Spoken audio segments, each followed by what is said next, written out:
Buenos días, doctora y queridas compañeras. Nosotros somos Andrea Farinango y mi persona Jade Pazmín, estudiantes de noveno semestre de medicina en la Universidad Técnica del Norte.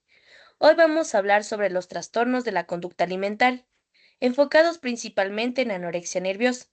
Este tema es muy relevante porque afecta tanto a nivel físico como psicológico, especialmente en adolescentes y jóvenes.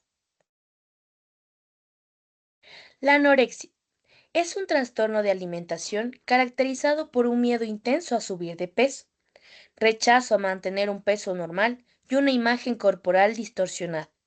Según el DSM-5, se considera un trastorno mental que puede empezar desde la infancia tardía hasta la edad adulta. Esto significa que no solo es un problema de alimentación, sino también psicológico. La epidemiología. A nivel mundial, la prevalencia de anorexia nerviosa es del 3,6% en mujeres y el 0,3% en hombres. En Ecuador, afecta alrededor del 1% de la población, principalmente entre los 10 y 24 años. Además, muchos diagnósticos se hacen en adolescencia, siendo el 18% a los 14 años y el 55% a los 18 años. Esto nos muestra la importancia de estar atentos a los jóvenes, sobre todo en estos rangos de edad, para detectar signos tempranos. La etiología. Las causas exactas aún no se conocen completamente, pero se sabe que son multifactoriales. Entre los factores biológicos están la edad, el género, la pubertad y la genética. También hay factores psicológicos, como el perfeccionismo o la impulsividad, y factores ambientales como la presión social, eventos adversos, abusos. Es importante entender que no hay una única causa, sino es una combinación de predisposición y experiencias. Como causas tenemos la presión social y cultural, que son ideales de belleza promovidos por medios, redes sociales o la moda. Comentarios sobre el cuerpo o el peso, que son críticas, burlos o incluso halagos relacionados con el peso, que pueden iniciar conductas de restricción alimentaria. Eventos estresantes o traumáticos, cambios importantes como mudanzas, divorcios de los padres, pérdidas o abusos, sean físicos, emocionales o sexuales.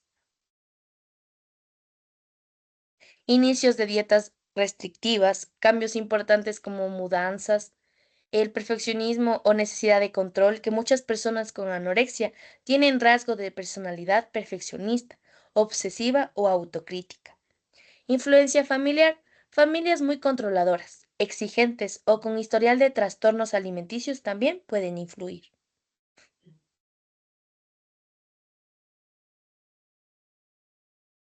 Tenemos a las manifestaciones clínicas. Clínicamente, las personas presentan un índice de masa corporal bajo, miedo intenso a aumentar de peso y una distorsión de la imagen corporal. También hay manifestaciones en distintos sistemas. En el sistema nervioso central se pueden presentar hipotermia y convulsiones. En el cardiovascular, hipotensión y bradicardia. A nivel endocrino, amenorrea e hipoglucemia, debilidad muscular, osteoporosis y cambios en la piel como sequedad, caída de cabello y aparición de la lanugo.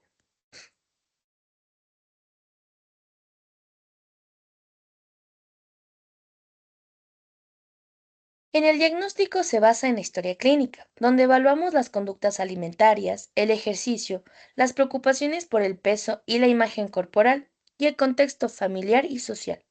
En el examen físico es fundamental revisar signos vitales, el índice de masa corporal y buscar signos de desnutrición.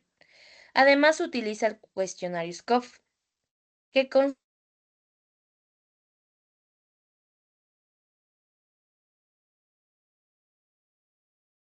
pásale, André.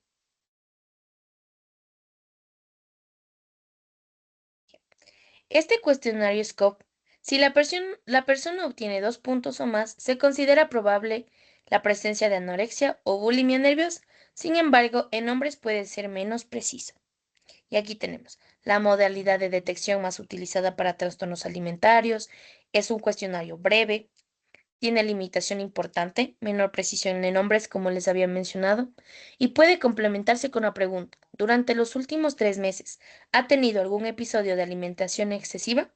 Y ahí les dejamos las 5 preguntas, que es: ¿usted se provoca el vómito porque se siente muy llena? ¿Le preocupa que haya perdido el control sobre la cantidad de comida que ingiere? ¿Ha perdido recientemente más de 7 kilogramos en un periodo de 3 meses? ¿Cree que está gorda aunque los demás digan que está demasiado delgada? ¿Y usted diría que la comida domina su vida?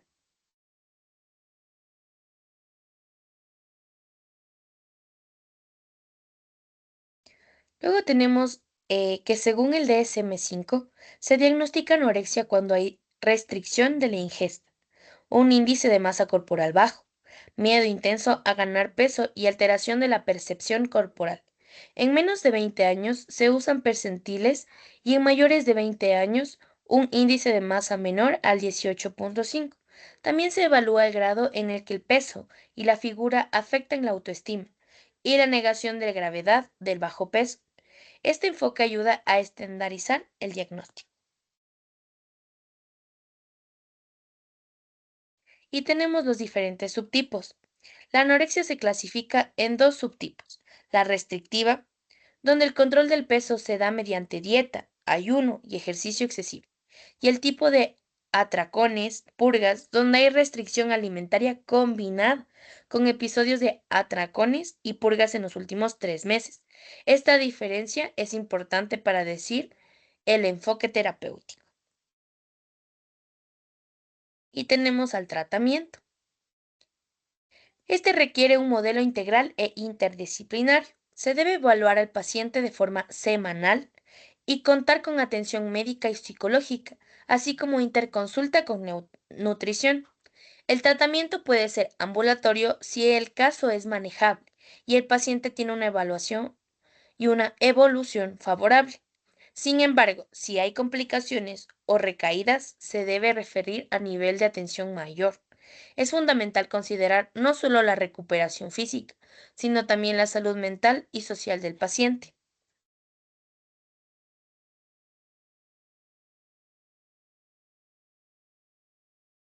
Para concluir con la anorexia nerviosa es un trastorno complejo que involucra múltiples factores biológicos, psicológicos y sociales. La detección temprana, el diagnóstico adecuado y el tratamiento integral son fundamentales para mejorar el pronóstico y evitar complicaciones graves.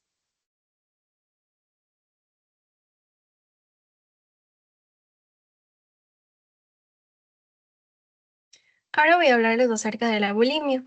La bulimia es un trastorno alimentario caracterizado por episodios de atracones seguidos de conductas compensatorias, como el vómito autoinducido. Este suele ocultarse, pero conlleva graves riesgos físicos y emocionales. Y la detección a tiempo es clave para, de esta manera, realizar un tratamiento efectivo. ¿Y qué es la bulimia nerviosa? Estos son episodios recurrentes de atracones, comportamientos compensatorios inapropiados y recurrentes para evitar un aumento de peso, y la autoevaluación influenciada indebidamente por el peso y la constitución corporal. ¿Y cuáles son estos comportamientos compensatorios? Pues bien, estos son vómitos autoinducidos, el uso de laxantes y diuréticos sin una adecuada prescripción médica, ayuno o restricción alimentaria excesiva, ejercicio excesivo y preocupación excesiva por el peso y la forma corporal. Hay que tener muy en cuenta que los episodios ocurren una vez por semana durante un periodo de al menos 3 meses para ser considerada bulimia nerviosa. En cuanto a la epidemiología, en Ecuador, los trastornos de la conducta alimentaria en adolescentes han aumentado por la influencia de redes sociales, especialmente en zonas urbanas. Según el Ministerio de Salud Pública del Ecuador, en el año 2023 se ha identificado un incremento del 30% de casos de bulimia nerviosa en niñas de entre 12 a 17 años, ya que este es un rango de edad en el que hay que tener muchas precauciones y mucho más con las redes sociales. Según la OPS, Solo el 20% de las personas con bulimia en Ecuador reciben un tratamiento adecuado. Los colegios que se encargan de implementar programas de educación alimentaria y salud mental tienen menor prevalencia de trastornos de la conducta alimentaria. En cuanto a la etiología de la bulimia nerviosa es multifactorial e involucra factores psicológicos, biológicos y socioculturales. En cuanto a los factores socioculturales, la adolescencia es una etapa vulnerable a las presiones sociales. Por lo tanto, la cultura occidental idealiza de una manera principal la delgadez como un símbolo de éxito o como símbolo de belleza.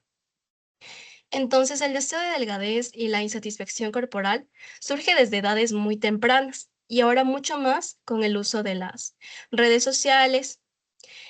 Otro de los factores son los psicológicos. La bulimia se relaciona con impulsividad, baja autoestima y antecedentes de depresión o distimia. En cuanto a los factores biológicos, aquí encontramos a la pubertad temprana, donde ya hay cambios hormonales y cambios físicos evidentes, la historia familiar de trastornos de la conducta alimentaria, neurotransmisores alterados como son la serotonina y la dopamina, y también aquí incluyen los factores familiares, porque aquí encontramos dinámicas familiares disfuncionales, estilos de crianza autoritarios o negligentes y críticas frecuentes al peso o la alimentación del niño o de la niña desde edades muy tempranas. Aquí encontramos a factores de riesgo. Los factores de riesgo son la edad y el sexo. La bulimia es más frecuente en adolescentes y mujeres jóvenes, especialmente entre los 12 y los 25 años. Las niñas y adolescentes son más vulnerables debido a los cambios hormonales, la presión social y las preocupaciones sobre el físico. También encontramos aquí los problemas de salud mental. Los trastornos como la ansiedad, depresión, baja autoestima y trastornos de personalidad están estrechamente asociados. Las personas con bulimia suelen utilizar el atracón y la purga como forma de manejar emociones negativas. El entorno socioeconómico. Los niños de clases socioeconómicas más altas pueden estar en mayor riesgo, porque estos tienen mucho más acceso a información que no siempre es la adecuada. Exposición a abuso o a traumas. El trastorno de la conducta alimentaria puede surgir como una estrategia para sentir control o incluso para aliviar el dolor emocional que se siente en el momento del abuso y del trauma.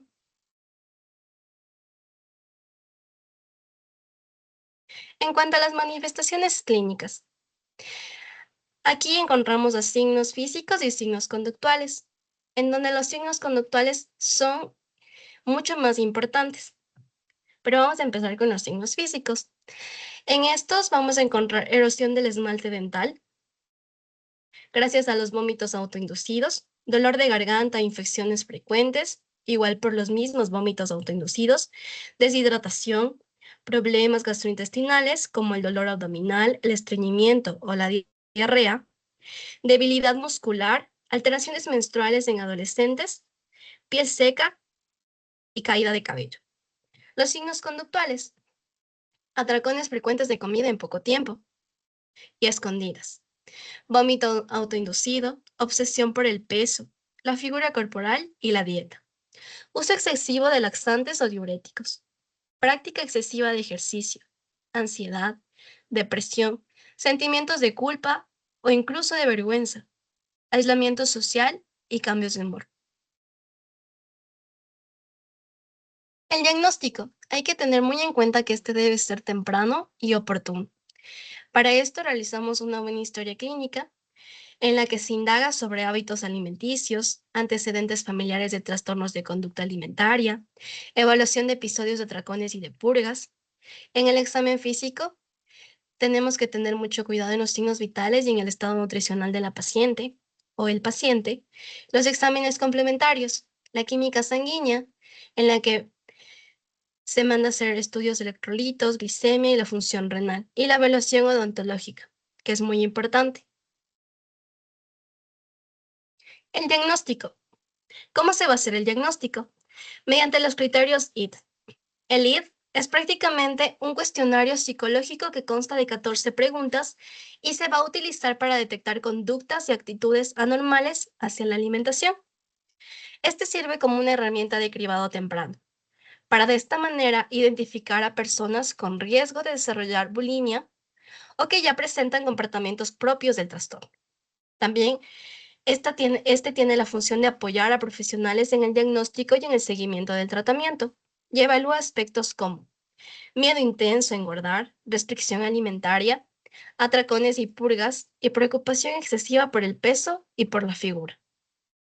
Y hay que tener muy en cuenta que este cuestionario no es un examen, no hay respuestas buenas ni malas. Si alguna pregunta no se encuentra la respuesta, se debe ajustar esta pregunta para de esta manera obtener una buena respuesta.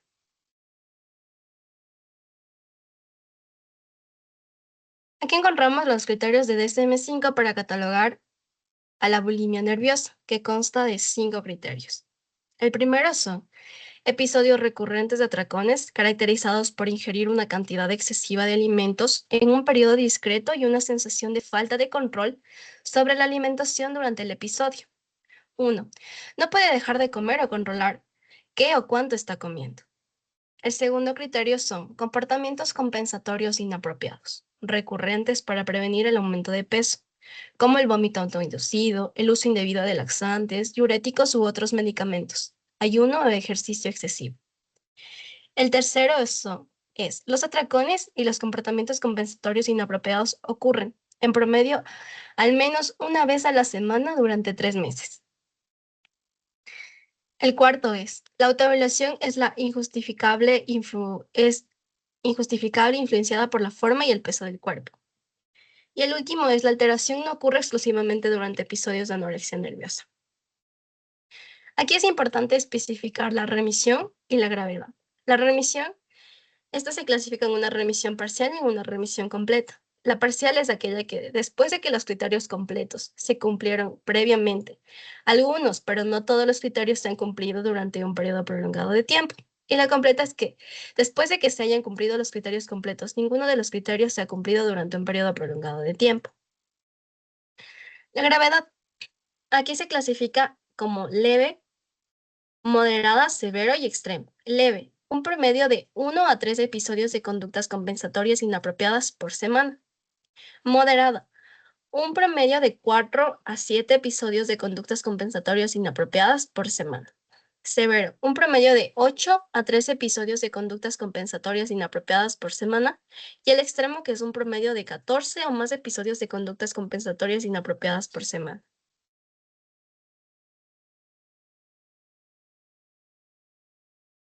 Ahora vamos a hablar acerca de las estrategias de tratamiento para la bulimia nerviosa. La primera es la evaluación nutricional. Esta evaluación nutricional, en esta se desarrolla un plan de alimentación equilibrado, restablecer patrones alimentarios regulares y abordar las deficiencias nutricionales. También, como en esta bulimia nerviosa tienen mucho que ver los trastornos de ansiedad, depresión, en algunos casos se puede mandar medicamentos como antidepresivos que ayudan a aliviar los síntomas de la depresión y la ansiedad que acompañan a la bulimia nerviosa. La terapia cognitivo-conductual, que va a cambiar los pensamientos y los comportamientos distorsionados relacionados con la alimentación, la imagen corporal y el peso. La terapia basada en la familia, que esta se encarga de crear un entorno de apoyo en el hogar y ayuda en el proceso de la recuperación. Y la psicoterapia interpersonal, que esta mejora las relaciones interpersonales y las habilidades de comunicación, reduciendo los atracones y los comportamientos de purga. Es muy importante la prevención. Esta puede estar a cargo del entorno que rodea a los pacientes, a la familia, a la escuela y su comunidad. La primera es la educación nutricional en los colegios, que es muy importante. También el fomentar la autoestima y la aceptación corporal, y más aún cuando estamos en etapas tempranas de la infancia. Promover una alimentación equilibrada y sin culpa. Limitar la exposición a estándares de belleza irreales en redes sociales y medios de comunicación. Detección temprana de conductas alimentarias de riesgo. Hay que tener en cuenta que el valor de una persona no se mide en kilos, sino en sonrisas, en sueños y en mucha fuerza interior. Por último, aquí tenemos la bibliografía. Muchas gracias por su atención.